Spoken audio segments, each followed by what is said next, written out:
I'm a lawyer. We do things by the book. The book of the shanty? No. The books of fantasy.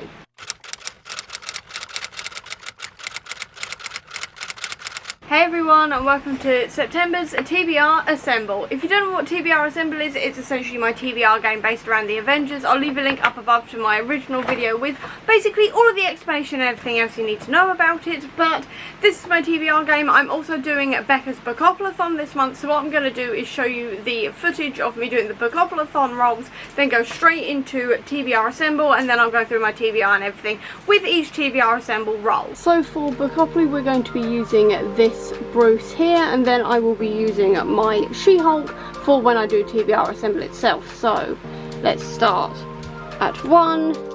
We'll go. It won't stand up. I've tried. I'm just gonna have to leave it there. So roll number 1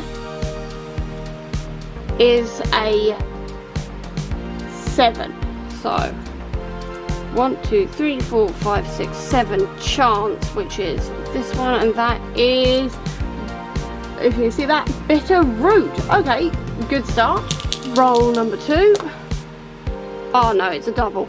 So that's 2 2s, that's 4. So 1, 2, 3, 4. That is a book published or set before 1999. That'll be fun. Roll number 3 is a 6. So 1, 2, 3, 4, 5, 6. That is Community Shelf, and that is read a sci-fi. I can do that. Roll number 3 is a 3. So 1, 2, 3. TBR game. That's useful. Roll number 5 is a 7. So 1, 2, 3, 4, 5, 6, 7. That is a mystery. Roll number 6 is another double. Are you kidding? That's an 8. So 1, 2, 3, 4, 5, 6, 7, 8. Winter. So into my doubles roll now. So this is roll number 7. Oh, I thought that was going to be another double, but it's a 5 and a 4, so that is 9. I'm just going to move that back. There we go. So you're now back in place again. 1, 2, 3, 4, 5, 6, 7, 8, 9. TBR vet. And hopefully my final roll. And it is my final roll. And it's a 4. So 1, 2, 3, 4. Pattern and text. So like I said, we're using She-Hulk, so let's get on with it. I was on 60 last time. I am down to the 1 dice because that's what I used with this one. Let's get on with the first roll, and that is a 5. So 1, 2, 3, 4, 5. Green Comics. Right. Gonna go in the middle here for this one, and that is Bruce, an underrated character. Perfect! My first role was the most fitting, which is Bruce Banner, an underrated character. So for this I'm going to be going on with my She-Hulk stuff because I feel like she's really underrated in the fandom, and in general people don't seem to like her, or they seem to be caring more about the cameos in She-Hulk, which is not on. She-Hulk is her own character. She's an awesome character, so I'm going to be continuing on with reading She-Hulk. This is also counting as well for the TBR game prompt for the Bookopoly-thon because this is my TBR game. I may as well use it to my advantage and fill this prompt. Roll number 2 is a 1. So 1, that is purple, which is the fantasy section. Right, I'm going to fan that out properly. I'm going to go over here, and that is Lady Sif, Shadowhunters. My next prompt was Lady Sif, which is to read a Shadowhunters book, so I'm going for the next one in the Dark Artifices, which is the Lord of Shadows. This one is following Julian and Emma and Julian's family and everything else after the events of the original Mortal Instruments books. That's all I'm really going to say because this is obviously a huge overarching series, and this is the second one in this specific trilogy. But I'm also going to be counting it for the prompt of winter for the Bookopoly-thon because I feel like this is a bit of a dark and wintry cover with the sort of whites and blues in there. You can't see that. There we go.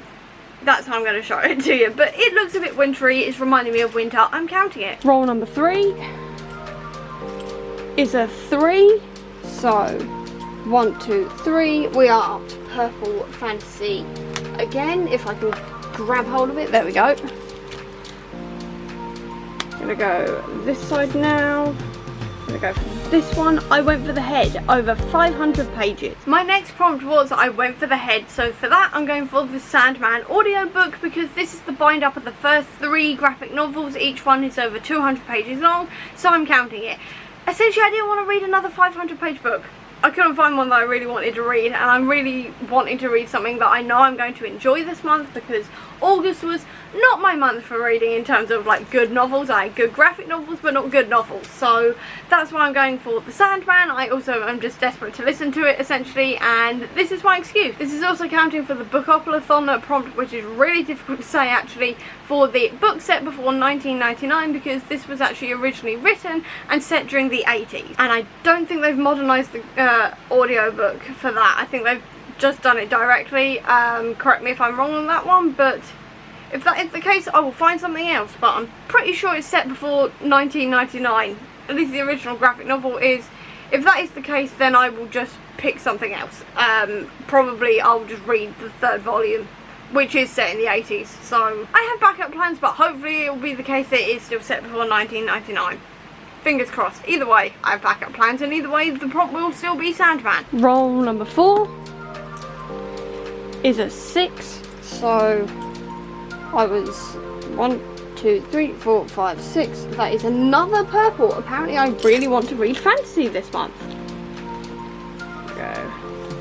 This side, Kingo, a fun book. My next prompt was Kingo, which is to read a fun fantasy book, so I'm going for The Sinister Mystery of the Mesmerizing Girl. This is the 3rd and final book in the Athena Club series, which is all about the Athena Club, obviously, and they are a bunch of women who were either experimented on or are the offshoots of famous classic horror experiments. So you've got the Daughters of Jekyll and Hyde, you've also got a female Frankenstein's monster, you've got the Poison Girl, I've forgotten her name, but that kind of thing.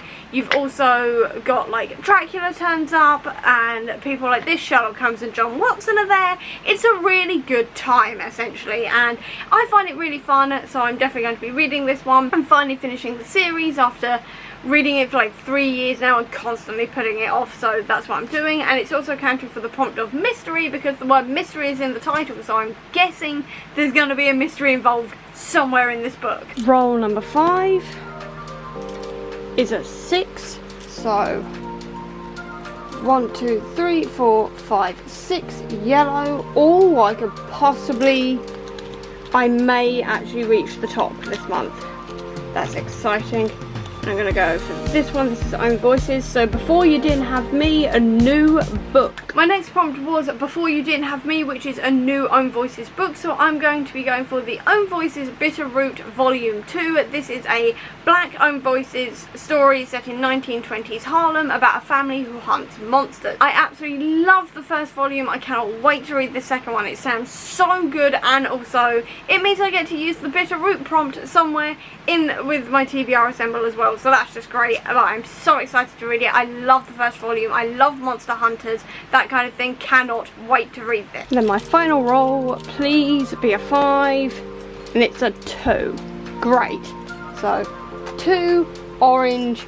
That is fanfic. And then my final TBR Assemble prompt was fanfic. And I'm not telling you what I'm reading because I don't know. I like to mood read my fanfic depending on A, what I'm in the mood for obviously, and B, how much time I've got. So that's great. Cannot wait to read some fanfiction. And now we get on to the final 2 prompts for the Bookopoly-thon, because I rolled doubles, and obviously I can't leave my TBR at all ever at 6 books, so let's get into the final 2 prompts. The first prompt is the pattern and text prompt, so for that I'm going for The Bronzed Beast. This is the final book in the Gilded Wolf series, which is all about a group of teenagers who do heists in France in the 1920s, if I remember rightly. Yeah, I think it's 1920s. It's around that sort of time anyway, and I'm really, really excited to read this one. I love the world of this one and the characters. I will say that I am constantly interrupted reading this series, as I have found with the first 2 books. I literally read the first book twice in a year, and I was literally interrupted every 5 minutes the whole way through, and the same thing happened with the second book. I'm hoping it's third time lucky here and I'm gonna read it straight through, but we'll see what happens. Either way, really excited to read this one and finally finish this series. And my final prompt was TBR vet, so I'm going for Tales from the Hinterland, which could also fit the pattern and text prompt, funnily enough, but there we go. This one is the short stories that are mentioned in the Hazelwood, so these are the short stories from that world. Essentially, I'm very excited to read these. There's some really interesting titles that sound right up my alley here. We've got The Skinned Maiden, The Door That Wasn't There, The Clockwork Bride, which just reminds me of Doctor Who, Death and the Woodwife, Twice Killed Catherine, things like this. There's also illustrations, I think, on each of the beginning of... Yep, there's different illustrations at the beginning of each short story, and I'm very excited to finally read this one because it's been on my TBR for like 3 years now. Still haven't read it yet. I literally own Melissa Albert's next book and I haven't even read this one yet, so I should probably get to it a lot. Editing Becca quickly coming in here to say that there are actually 2 other books that are going on this TBR, because Middle Grade Magic, the readathon, was also announced after I finished filming this. So the 2 books I am going to also be reading that are middle grades is Amari and the Great Game, and this is going to be counted for the prompts of a main character who's different from me, as well as a favourite genre, Cool Kids House, and The Chosen One. And then I'm also going to be reading at last Tilly and the Book Wanderers for the character who shares something with me prompt, as well as the prompts of sibling and cousins, as well as enemy, school, and self-acceptance. So that is my final TBR, which takes it up to, if I check my notes quickly, 157 pages a day, not the number I'm about to quote in a minute. And with that out of the way, now back to Past Becca with the rest of this video. Then as for anything else, it will just be comics essentially, and it will probably be like Daredevil, anything to do with Wong, anything to do with any other cameo in She-Hulk, which is apparently filled with cameos, so I may be reading some like other stories from other characters, I don't know. Either way, very excited, and I'll just be reading that. But that is actually the end of this TBR. And this is actually working out at about 108 pages a day, which is absolutely doable in my mind, but we'll see what happens. But with that, I am going to leave this video here, because otherwise I'm going to convince myself I can read 3 more books or something ridiculous. So I hope you enjoyed this video. If you did, please do give me a thumbs up. Comment down below, tell me which book you're most excited to read this month. I'd love to know. Or if you don't have that much time, leave me a dice related emoji down below to let me know that you were here. I'll also leave a link as well down below to all my social media if you want to check it out, including to the Comic Book Sanctum, which is my website dedicated to Marvel Comics, which has got a ton of stuff about She-Hulk on there if you are interested in that. I'll also leave a link as well down below to my Etsy and Redbubble store, which sells bookish merch if you're interested in that. Or if you just want to see any more of my videos, please click subscribe here, and over here will be the link to my previous video. But until next time everyone, bye!